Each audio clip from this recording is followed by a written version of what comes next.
तो आज हम एक ऐसी कहानी की बात करेंगे जो ईमानदारी के सही मतलब को समझाती है। ये कहानी एक ऐसे लड़की की है जिसने सबसे मुश्किल हालातों में भी अपने सिद्धांतों को नहीं छोड़ा। तो चलिए सुनते हैं ये कहानी, ईमानदार बालक।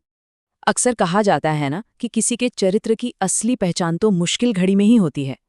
क्या ये बात सच है? चलिए इसी सवाल को मन में रखकर इस कहानी की गहराइयों में उतरते हैं।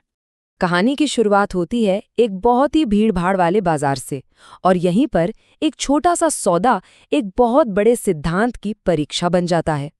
एक छोटा सा लड़का है, बसंत। वो चौराहे के पास अपना सामान बेचने की कोशिश कर रहा है। आवाज लगा रहा है, बटन ले लो साहब, देसी बटन, माचिस। पर कोई उसकी सुन ही नहीं रहा। सोचिए, दिन भर में उसकी एक भी चीज नहीं बिकी है।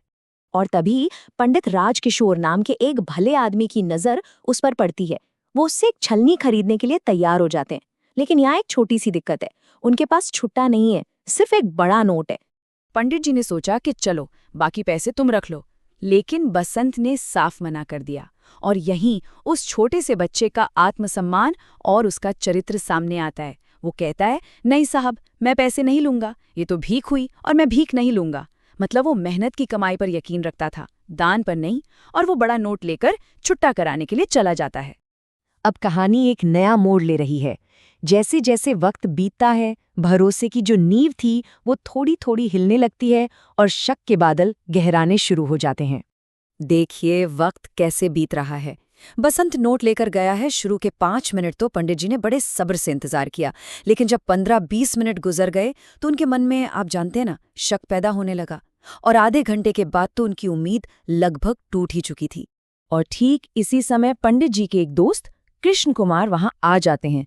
वो पूरी सिचुएशन को देखकर अपनी दुनियादारी वाली थोड़ी कड़वी सी राय देते हैं। कृष्ण कुमार कहते हैं, भूल जाओ, वो अब नहीं आएगा। बाजार में ऐसे लड़के घूमते रहते हैं जो लोगों की शराफत का फायदा उठाते हैं। लेकिन पंडित राजकिशोर के दिल में अब भी कहीं एक छोटी सी उम्मीद थी। वो सोच रहे थे, पर वो लड़का तो भला लग रहा था, वो बाकियों जैसा नहीं था। तो यहाँ दो नजरियों की सीधी टक्कर है, एक दुनिया का कड़वा सच और दूसरा इंसानियत पर एक भोला सा भरोसा। लेकिन किसी को भी इस बात का अंदाजा नहीं था कि बसंत के देर से आने की असली वजह क्या थी। जो सच्चाई अब सामने आने वाली थी वो सच में दिल दहला देने वाली थी। और तभी बसंत का भाई प्रताप एकदम बदहवास हालत में हाफता हुआ पंडित राजकिशोर को ढूंढते ढूंढते वहां पहुंचता है। उसके आने से शक और भरोसे की ये पूरी कहानी एक झटके में बदल जाती है। प्रताप बताता है कि असल में हुआ क्या था। बसंत जब छुट्टा लेकर लौट रहा था तो एक मोटर गाड़ी ने उसे जोरदार टक्कर मार दी। उसके दोनों पैर बुरी तरह कुचल गए थे। वो बेहोश हो गया और जब उसे होश आया तो उसके मुंह से जो पहले शब्द निकले वो ये थे कि पंडित जी के पैसे लौटाने हैं। प्रताप पंडित जी के हाथ पर उनके बचे हुए 8 रुपए रख देता है।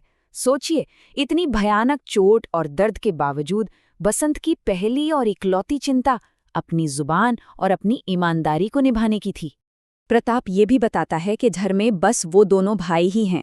पिछले साल दंगों में उनके माँ बाप की मौत हो गई थी और अब वो भीखू महाजन नाम के एक आदमी के घर में रहते हैं। ये सब जानकर बसंत का कद और उसकी ईमानदारी की चमक और भी बढ़ जाती है। इस दर्दनाक सच को जानने के बाद पंडित राजकिशोर का शक, शर्म और पछतावे में बदल गया। और फिर उन्होंने वही किया जो एक सच्चे इंसान को करना चाहिए। उन्होंने इंसानियत की तरफ एक कदम बढ़ाया। उनका दिल ग्लानि से भर गया था। उन्होंने एक पल भी नहीं सोचा और प्रताप से कहा, मैं अभी तुम्हारे साथ चलता हूँ। उनका पछतावा सिर्फ एक एहसास नहीं था, वो मदद के लिए फौरन आगे आए। वो सिर्फ उसके साथ गए ही नहीं, बल्कि उन्होंने तुरंत एक डॉक्टर को भी उन लड़कों के घर पहुंचने के लिए कह दिया। उनकी दया अब एक्शन में बदल चुकी थी। तो अब हम कहानी के आखिरी पड़ाव पर हैं।